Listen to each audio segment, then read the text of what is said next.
오늘 본문은 우리가 잘 알고 있는 예수님의 시험 이야기입니다.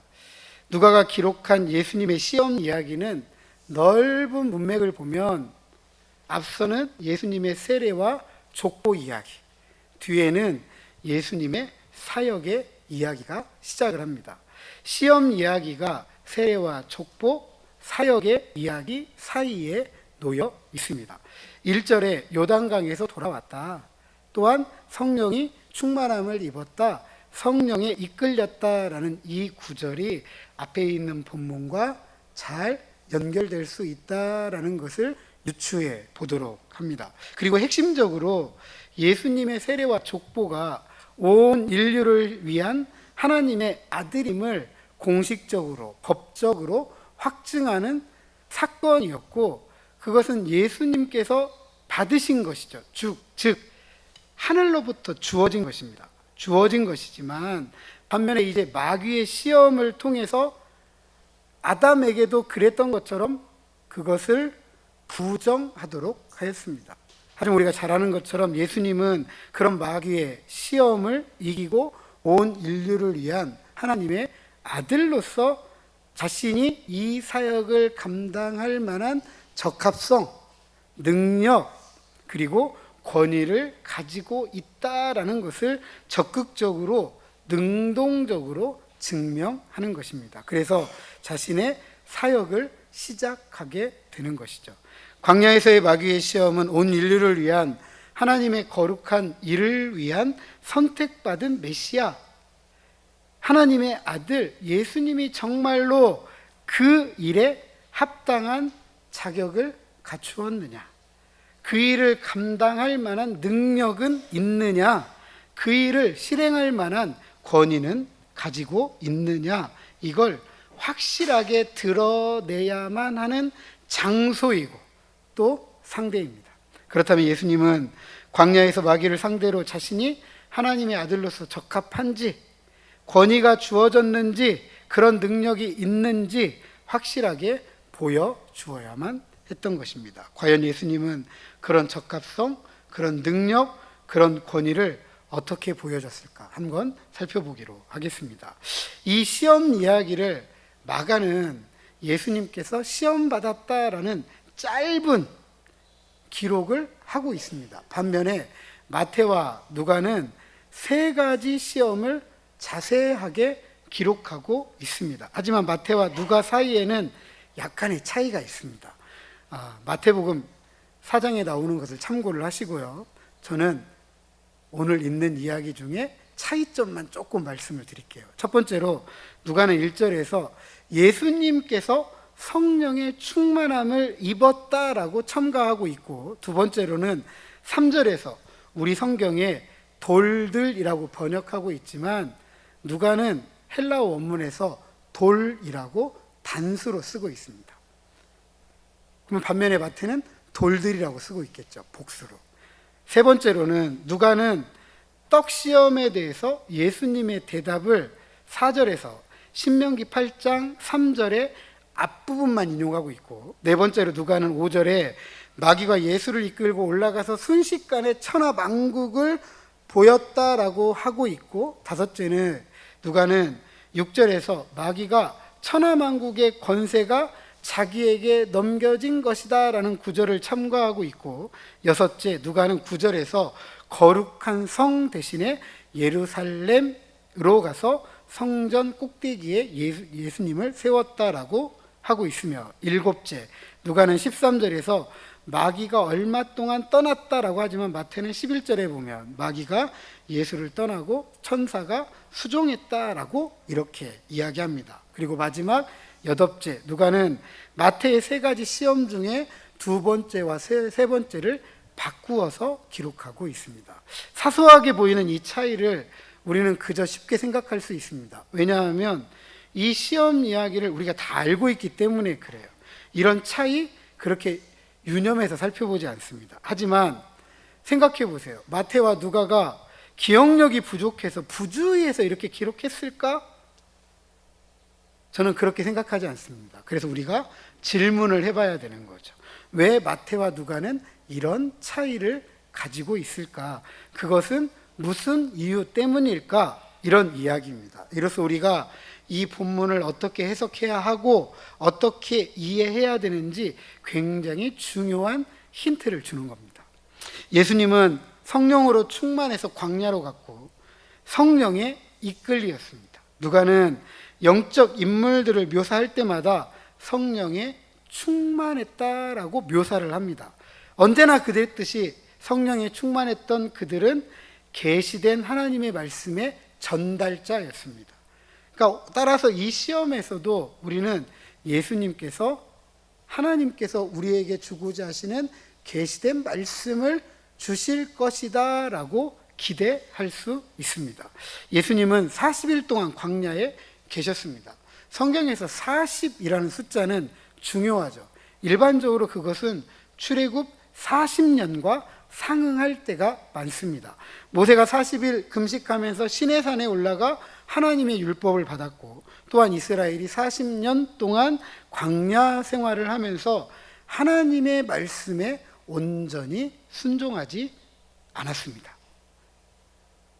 이것은 예수님께서 시험 중에 마귀를 물리치셨던 신명기 말씀은 출애굽해서 광야 40년 동안 있었던 이스라엘의 이야기, 그 이야기, 두 번째 십계명을 해석하면서 이제 약속의 땅 가나안에 들어가서는 너희들 이렇게 살아야 된다라고 주시는 말씀이에요.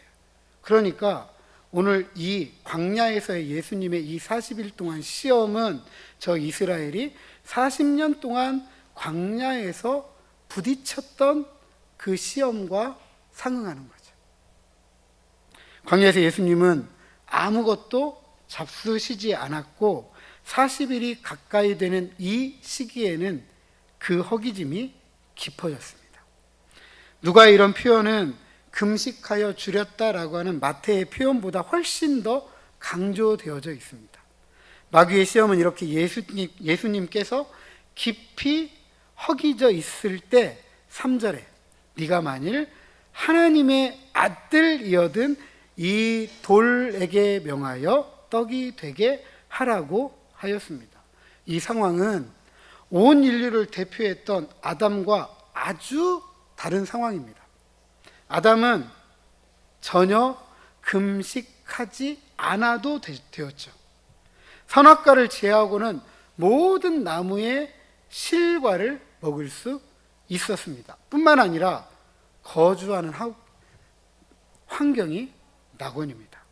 에덴에서 4개의 큰 강이 시작을 합니다. 얼마나 풍성했는지 몰라요. 반면에 예수님은 아무것도, 그 어떤 것도 얻을 수도 없고 먹을 수도 없는 광야, 그곳에서 40일을 금식하였습니다. 환경적으로, 신체적으로 말하자면 예수님은 아담에 비해서 굉장히 불리한 입장입니다. 이 첫 번째 시험은 예수님께서 처한 환경과 너무 잘 어울립니다. 예수님은 몹시 허기지셨고 음식이 필요했습니다. 이것은 모든 인간에게 요구되는 생존적인 욕구이죠. 이 욕구를 충족시키고자 하는 일은 솔직한 일입니다. 단순한 일이에요. 배고프면 먹고 싶은 건 누구에게나 해당되는 일이에요. 이거 잘못된 거 아니에요. 굳이 마태처럼 돌들이라고 하지 않은 것은 몹시도 배고픈 사람에게는 많은 게 필요하잖아요. 뭐가 필요한 거죠? 허기짐을 달랠 조금의 양식만이 필요한 거죠. 그래서 돌들이 아니라 돌이라고 했던 거예요. 떡덩이가 아니라 떡 조각이라고 한 거예요.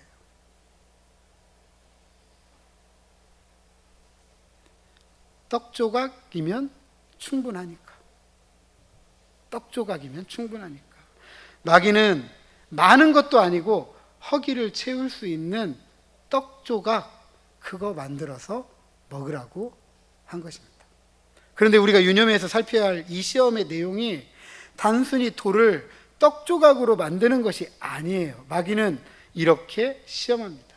네가 만일 하나님의 아들이어든. 마귀도 예수님이 하나님의 아들이라고 전제를 합니다.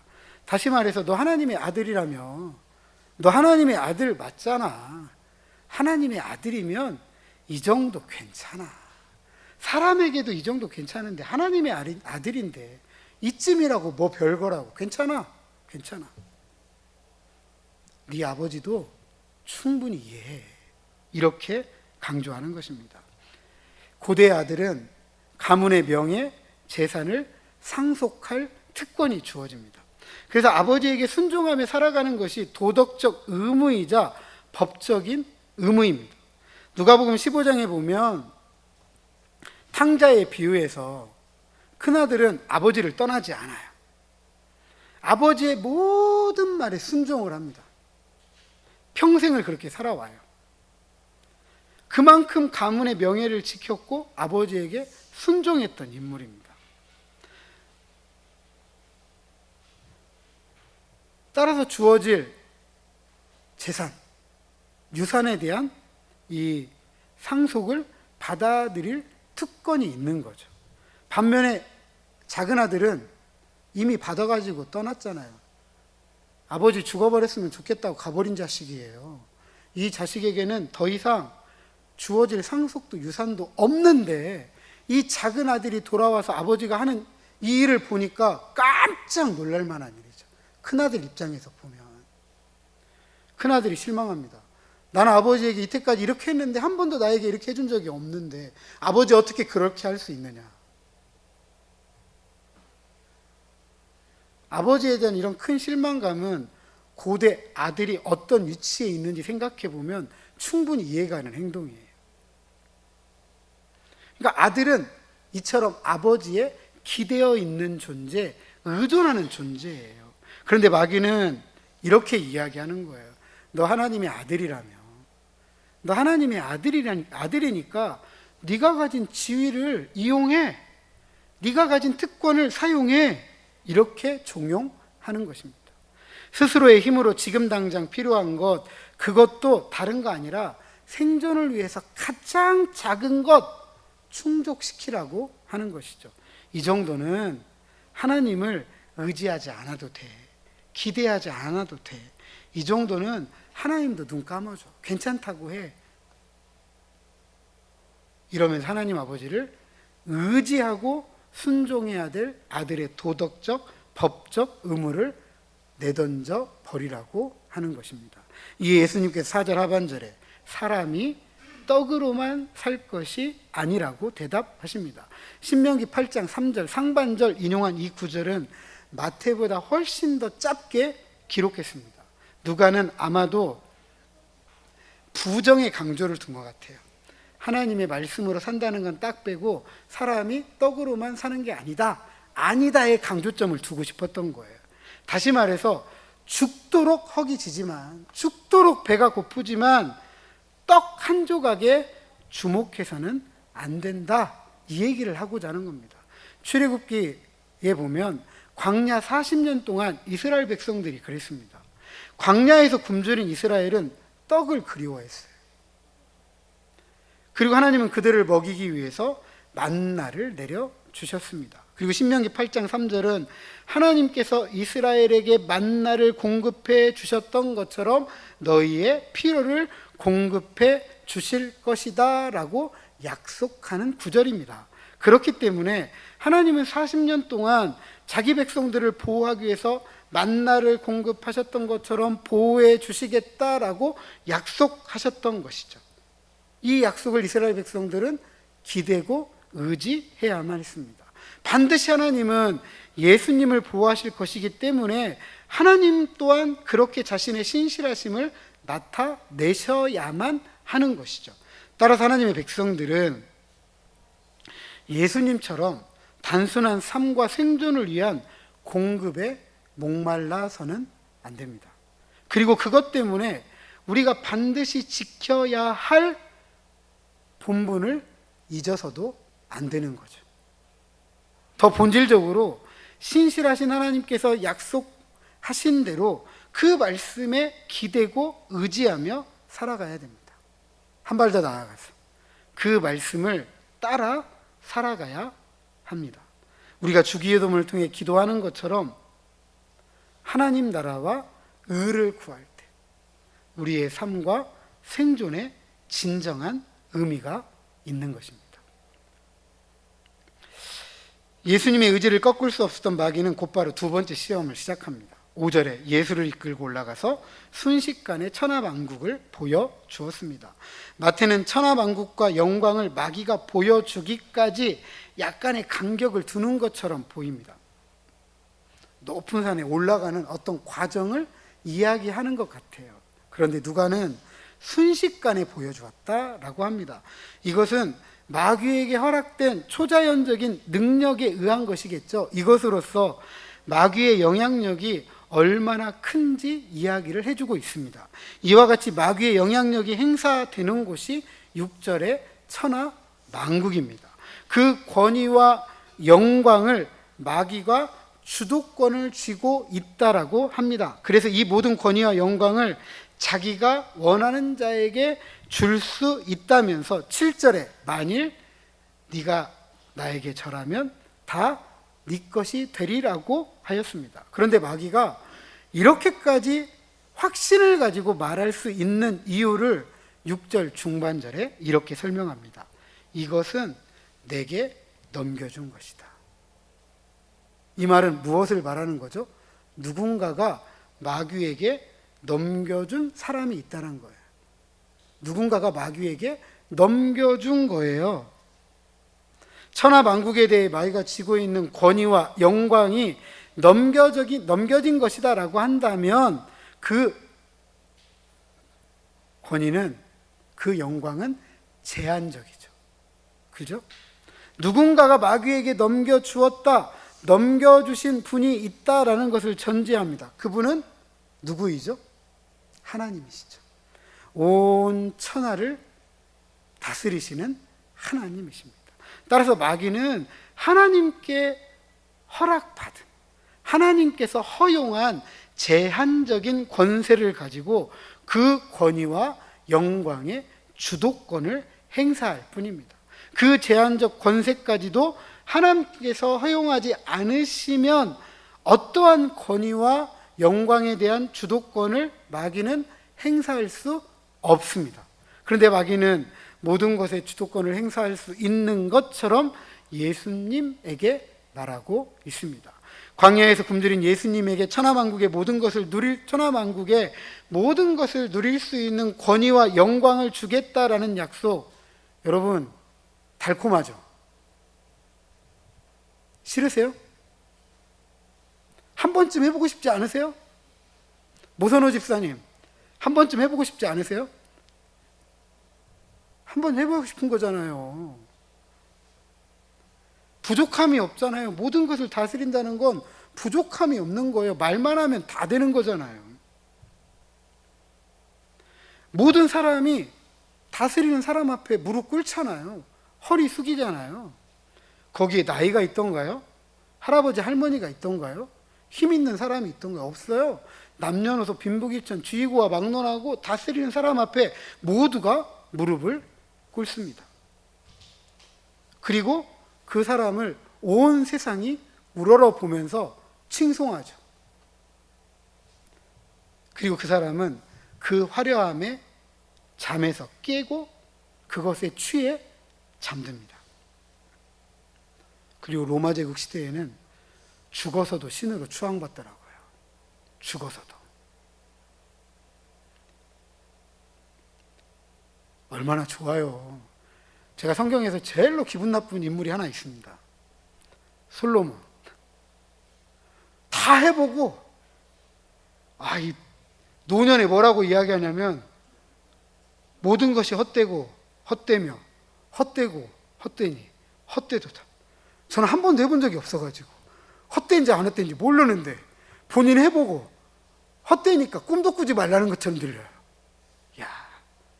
성경이 제일로 기분 나빠요, 솔로몬이. 오해하지는 마세요. 제 개인적인 생각일 뿐이니까. 그래서 많은 사람들이 이 꿈을 좇는 거예요. 그 권위와 영광을 가지고 있는 이들과 타협해서 지금보다 조금이라도 더 높이 올라갈 수만 있다면 그거 하는 거예요. 그리고 우리는 그 예를 요즘은 멀리서 찾지 않더라도 가까이에서 보고 듣습니다. TV 보면 그렇게 올라갔다가 하루아침에 폐가망신하는 사람들을 너무 많이 보고 있어요. 이렇게 마귀는 자기에게 무릎을 꿇도록 유혹합니다. 결국 이로써 하나님께 등을 돌리고 배역하게 됩니다. 이 예수님은 8절에 주 너희 하나님께 경배하고 다만 그를 섬기라고 신명기 6장 13절 말씀을 인용합니다. 굉장히 단호하게 대답하죠. 하나님의 아들로서 예수님은 하나님께로부터 맡겨진 사명을 위해 이 땅에 오신 분이십니다. 시편 2편 8절에 보면 하나님은 사랑하는 이 아들의 사명을 통해서 이방 나라를 유업으로 주신다. 그 소유가 땅 끝까지 이른다라고 합니다. 따라서 예수님은 이 세상에 대한 주도권을 행사하는 삶이 아니라 하나님께서 주시는 세상에 대한 주도권, 하나님께서 맡기신 주도권을 행사하는 삶을 살아야 하는 거죠. 그래서 이 땅에 오셔서 도살장에 끌려가는 양처럼 하나님의 뜻에, 하나님의 계획에 순종했던 것입니다. 다시 말해서 천하만국에 대한 제한적 권세를 행하는 마귀의 괴계로부터 더 제한적인 주도권을 행사하는 삶이 아니라 하나님께서 맡기신 이 사명을 위한 삶을 선택해야만 하는 것입니다. 왜냐하면 진정한 권위와 영광은 하나님께 대한 그 사명의 충성에서부터 시작되기 때문입니다. 이렇게 예수님은 하나님께 대한 절대적인 충성을 고백하였습니다. 여전히 하나님의 백성들은 천하만국에서 그 권위와 영광에 대해 영향력을 행사하는 마귀의 권세 아래 살아갑니다. 그러나 우리는 기억해야 합니다. 마귀의 권세가 아무리 큰 영향력을 행사한다 할지라도 그것은 과장된 거짓입니다. 제한적입니다. 참된 권세는 하나님께로부터 나오는 것이기 때문에 하나님께 충성하며 하나님께로부터 받아 주님이 가져오시는 그 나라를 살아가며 맡겨진 사명을 감당하는 것이 우리의 본분인 것입니다. 마귀는 천하만국을 보여주던 곳에서 예수님을 이끌어 예루살렘으로 가서 성전 꼭대기에 세웠습니다. 누가는 마태와 다르게 예루살렘 성전 꼭대기 사건을 마지막 시험에 두고 있습니다. 많은 학자들의 공통된 의견인데 예수님의 고난과 십자가 그리고 죽음으로 이어지는 사건이 예루살렘에서 이루어지기 때문에 이 시험의 절정을 예루살렘으로 삼았다라고 합니다. 그것은 예수님의 사역의 절정이죠. 누가는 무척이나 예루살렘을 중요하게 다룹니다. 무엇보다도 예수님은 성전과 깊은 관계를 맺고 있다는 사실, 앞선 본문을 통해서도 우리가 잘 알고 있습니다. 특별히 예수님께서 관례대로 성전에 올라갔다가 부모를 따라가지 않아요. 성전에 남아서 선생들 사이에서 듣기도 하고 묻기도 하고 대답을 합니다. 그때 사흘길을 돌아와서 예수님을 찾은 부모님에게 예수님이 이렇게 이야기합니다. 내가 아버지의 집에 있어야만 합니다. 이렇게 표현합니다. 왜죠? 성전은 누구의 집이니까? 내 아버지 집. 내가 여기 있어야 됩니다. 라고 말했던 것입니다. 이처럼 성전은 예수님에게 있어서 하나님의 아들의 특권적인 지위를 이용할 수 있는 정말 좋은 곳이죠. 이 좋은 곳에서 마귀가 예수님을 상대로 이번에는 그냥 시험하는 게 아니라 시편 91편 11절 12절을 인용하면서 시험합니다. 말씀을 가지고 시험을 해요. 성전 꼭대기라는 조심스러운 장소에서 성경을 통해 시험하는 이 마귀의 행태, 너무나도 위험합니다. 그것은 하나님의 신실한 보호의 약속, 특별히 하나님의 아들에 대한 신실한 보호의 약속을 시험하기 위해서 이 성전 꼭대기에서 뛰어내리라는 것이죠. 그러면 약속하신 것처럼 하나님은 천사들에게 명해서 너를 지키실 것이다. 그들이 손으로 너를 받들어서 발이 돌에 부딪히지 않게 할 것이다. 그렇게 해서 네가 하나님의 아들인 것을 증명해라 라고 시험합니다. 이 시험의 문제는 하나님께 대해서는 예수님의 신뢰를, 예수님에 대해서는 하나님의 아들 되심을 이중적으로 증명해 보이라는 거예요. 하나님의 아들이니까 하나님은 하나님의 아들 지켜주고, 예수님은 내가 하나님의 아들이니까 뛰어내리고, 지금 이런 이중적인 시험을 하는 거예요. 성전 꼭대기는 문자적으로 성전 날개라는 의미입니다. 성전 날개. 하나님의 아들 예수님께서 뛰어내리시면 하나님께서 성전 날개를 펴서 하나님의 아들을 안전하게 보호해 주실까? 이런 일을 통해서 예수님은 내가 하나님의 아들이라는 것을 나타내실까? 더 큰 문제는 앞서 말씀드린 것처럼 마귀의 시험을 하나님의 말씀으로 응대하시고 승리하셨던 예수님에게 마귀가 시편의 하나님의 말씀을 인용해서 시험한다라는 것이고, 그것은 그 말씀에 비추어 보면 너무나도 정당해 보이기까지 합니다. 과연 예수님은 이렇게 정당하게 보이는 마귀의 시험 어떻게 대응하실까? 이에 예수님은 신명기 6장 16절을 인용해서 대답합니다. 주 너희 하나님을 시험하지 말라. 이 내용은 이스라엘이 마사등에서 하나님을 시험한 것을 꾸짖는 내용입니다. 하나님은 고통 중에 있던 자기 백성들의 신음소리, 부르짖음을 듣고 10가지 재앙과 함께 모세를 통해 출애굽을 행하셔서 이스라엘 백성, 자기 백성에게 자유를 주셨잖아요. 이렇게 자기 백성을 살리셨습니다. 출애굽을 통해 자유를 주신 하나님께서 자기 백성에게 주시지 않을 것은 이제 아무것도 없는 거죠. 내 백성이기 때문에 살려줬는데 자기 백성에게 못할 게 뭐가 있겠어요? 살릴 수 있는 것이라면 모든 걸 할 수 있는 거죠. 게다가 자기 백성의 생명을 살리기 위해 홍해 바다를 가르시고 마른 땅처럼 걸어가게 하셔서 한 사람의 생명도 상함이 없도록 막으셨습니다. 그렇다면 생존을 위한 아주 기본적인 것은 하나님에게 큰 일이에요? 작은 일이에요? 작은 일이죠. 그렇게 자기 백성을 지키기 위해 모든 힘과 권세 그리고 능력으로 출애굽을 통해 자유를 주신 하나님을 이스라엘은 분명하게 신뢰를 해야만 했습니다. 그런데 여러분도 잘 아시는 것처럼 마실 것 때문에, 먹을 것 때문에, 심지어 양념 때문에 마늘이 없고 후추가 없고 고추가 없고 양념 때문에 원망하고 불평하고 하나님을 시험합니다. 그것은 하나님을 몰라도 너무 모르는 것이죠. 그리고 이렇게 하나님에 대한 믿음이 없어서 고의적으로 시험하느냐? 이건 불신앙이다. 이런 불신앙은 죄다라고 책망의 대상이 될 뿐입니다.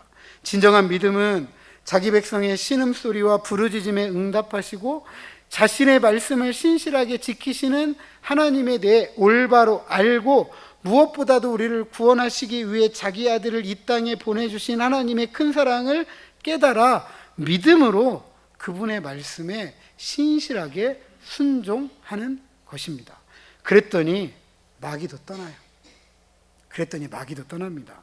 근데 13절 중반절에 보면 마귀가 떠나긴 떠나는데 어떻게 떠나느냐? 얼마 동안 떠났대요. 의미심장한 단어입니다. 마태는 마귀가 떠나고 천사가 수종들었는데 누가는 천사 얘기는 나타나지도 않아요. 얼마 동안 떠났다는 건 무슨 얘기죠? 얼마가 지나면 또 온다는 얘기예요. 많은 주석가들이 이 얼마 동안이라는 단어를 뭐라고 표현하냐면 마귀가 전략적으로 떠났다 이렇게 표현합니다. 그러니까 지금은 안 되는 거예요. 뭔가 해보려고 했는데 안 돼. 내가 잠시 좀 갔다 올게. 내가 뭐 좀 준비해 올게. 이런 거죠. 이 과정에서 누가복음에 보면 마귀가 열심히 일합니다. 열심히 일해요. 그리고 우리가 잘 아는 것처럼 성찬에 가룟 유다가, 그리고 저 겟세마네에서, 그리고 십자가의 길을 걸어가는 고난과 죽음, 마귀가 그 영향력을 절대적으로 행사하는 저 예루살렘 갈보리 언덕에서 절정을 이루게 됩니다. 그래서인지 누가는 천사가 수종들었다라는 이야기를 하지 않습니다. 이처럼 하나님의 아들 예수님에 대한 광야에서의 마귀의 시험은 온 인류를 위한 하나님의 거룩한 일을 위해 선택받은 메시아 하나님의 아들 예수님이 정말로 이 일에 합당한 자격을 갖추었느냐? 갖추었다. 그 일을 감당할 만한 능력은 있느냐? 능력 있잖아. 그리고 그 일을 실행할 권위는 주어졌느냐? 마귀도 물러갈 만큼 그 권위가 주어졌다라고 확실하게 보여주고 있습니다. 그래서 이 예수님을 통해 하나님의 거룩한 일을 우리는 기대하고 그 믿음으로 이 거룩한 일을 교회는 받아들이고 살아가는 것입니다. 문제는 마귀가 여전히 영향력을 행사한다는 것이고 이 세상을 우리가 살아가고 있다라는 것입니다. 마귀는 떡의 문제, 즉 경제적인 문제, 삶 사느냐 죽느냐의 문제, 또는 이 세상의 권위와 영광의 문제, 힘과 능력으로 얼룩진 정치의 문제, 게다가 종교, 신앙의 문제, 즉 하나님의 말씀을 신뢰할 것인가 아니면 그 말씀을 시험할 것인가, 이런 문제로 우리를 시험합니다. 이 문제는요 피할 수 없습니다. 먹는 문제 여러분 우리 피할 수 있나요? 기본적인 건데. 권력의 문제 누구나 꿈꾸잖아요. 이런 꿈을 꾸지 않는 분은 한 분도 없어요. 누구나 꿈꾸는 문제예요. 신앙의 문제, 우리가 기독교라는 신앙을 가지고 있지만 이 땅에 살아가는 많은 사람들은 다 신앙을 가지고 있어요. 나는 안 믿어 이렇게 하시는 분도 결정적인 순간이 되면 다 부르더라고. 하나님 아버지 부처님 뭐 다 부르더라고. 종교도 뗄래야 뗄 수 없는 문제예요. 그리고 우리는 오랜 세월 동안 무속이라는 배경을 가지고 살아왔습니다. 여러분 우리가 기독교 신앙을 가지고 있지만 우리 안에 이 무속의 사고와 세계관은 그냥 옆에 있다고 생각하시면 돼요. 옆에 있다고. 그러니까 어느 누구도 나는 종교가 없다, 나는 종교의 문제에서 자유하다, 죄송하지만 한 분도 없어요. 그것이 뚜렷하지 않을 뿐이지. 누구나 마음에 깊이 생각하고 그것을 꿈꾸고 그것을 위해서 우리는 한 걸음 한 걸음 한 걸음 어떻게 보면 오늘도 걸어가고 있는 거죠. 그러나 우리가 잊지 말아야 될 한 가지가 있습니다. 우리는 누구나 마음에 깊이 생각하고 꿈꾸며 그것을 위해 걸어가는 삶을 살 필요는 없어요. 어느 때에는 과감하게 포기하기도 해야 합니다. 왜냐하면 하나님은 이 모든 것을 우리에게 더 하신다라고 하였고, 우리가 생각하고 꿈꾸고 나아가야 될 한 걸음이 그의 나라와 의를 위한 것이어야 된다라는 것을 예수님의 발걸음을 통해서 본을 보여주셨기 때문이죠. 또한 우리가 이런 진정한 삶을 위하여 그의 나라와 그의 의를 구하고 그 삶을 살아갈 수 있는 이유가 있다면 그것은 이 광야 시험에서 예수님께서 보여주시고 승리하신 것처럼 하나님의 말씀에 절대적으로 신뢰하고 그것을 살아내야 한다는 것입니다. 결코 쉬운 방법은 아닙니다.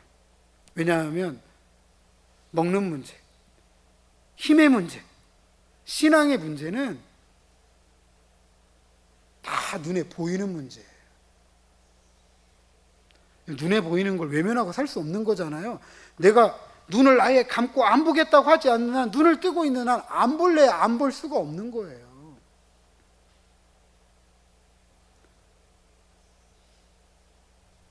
하지만 하나님의 말씀의 절대적인 신뢰, 그 말씀을 따라가는 삶만이 마귀의 시험을 이기고 승리하는 하나님의 가장 효과적이고 확실한 방법입니다.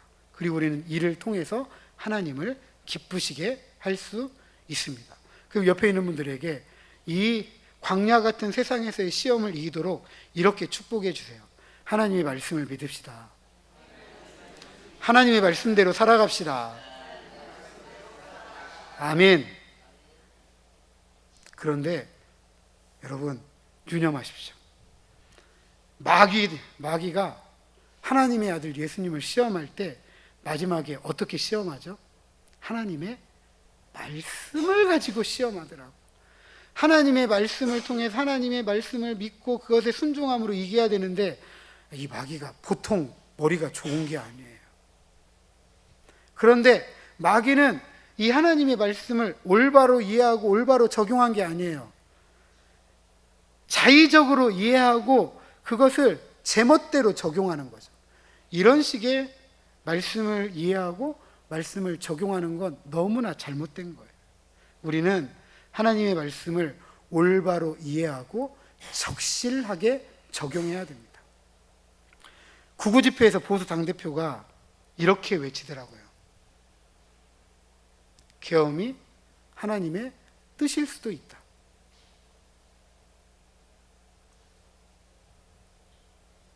맞습니까?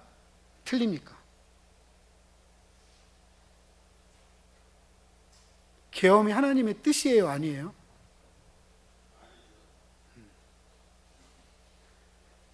뜻일 수도 있고 아닐 수도 있습니다. 오해하지 마세요. 하나님의 큰 역사는 악도 이용하시니까 하나님께서 그걸 이루어 가시기는 해요. 하지만 하나님께서 하나님의 뜻을 이루어 가는데 그런 악을 하나님께서 변해서 하나님의 뜻을 이루는 것이지 그것 자체를 사용하시는 건 아니에요. 만약에 계엄이 하나님의 뜻이다라고 이야기하면 여러분 이렇게도 말할 수 있는 거예요. 사람을 죽여놓고 하나님의 뜻이다라고 말하는 것과 똑같은 거예요.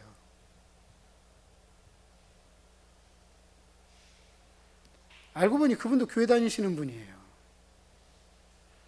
최근에 어느 절에 우리 스님 만나러 가셨는데 악수를 하시더라고요. 나머지는 전부 합장하고 인사하는데 제가 뭐 합장하고 인사하지 않았고 악수했다고 뭐 잘못됐다고 얘기하는 거 아닙니다. 뭐 인사하는 방법이야 여러 가지니까 뭐 그렇게 할 수 있다고 생각이 되는데, 이분의 이야기가 이 마귀의 시험과 너무나 잘 어울려요. 하나님께서 너 보호해주시니까 뛰어내려도 괜찮아.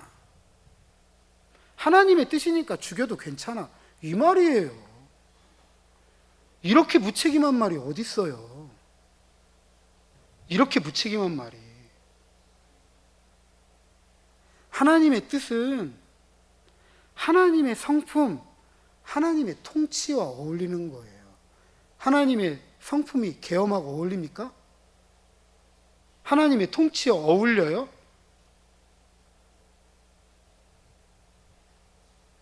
절대로 그렇지 않습니다. 하나님의 의는 나와 너, 우리를 위한 샬롬을 만들어냅니다. 왜냐하면 그것이 하나님의 정의이기 때문이죠. 그렇다면 계엄은 그것과 어울리지 않기 때문에 하나님의 뜻이라고 말해서는 안 돼요. 나와서 100번, 1000번, 10,000번, 100만 잘못했다고 이야기해야 되죠. 독일은 저 유태인의 홀로코스트 때문에 지금까지도 역사적으로 반성하잖아요. 역사적으로 반성해요. 독일의 뭐 총리가 유대인 홀로코스트에 뭐 가가지고 직접 그 일을 행한 사람은 아니에요. 하지만 우리 민족이 저 민족을 그렇게 대한 것에 대해서 사죄하는 마음으로 100번, 1000번, 10,000번, 100만 번 머리 숙이는 거잖아요. 국민이 바라는 게 그거 아닙니까? 한 번이라도 제대로 좀 사과하라는 거 아니에요? 잘못됐다고 얘기하라는 거 아닙니까?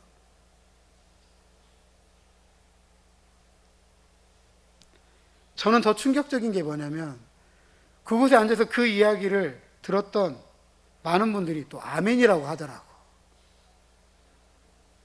도대체 그분들은 뭔 생각으로 거기 앉아 있는지 모르겠어요. 제가 안타깝게 생각하는 건 이겁니다.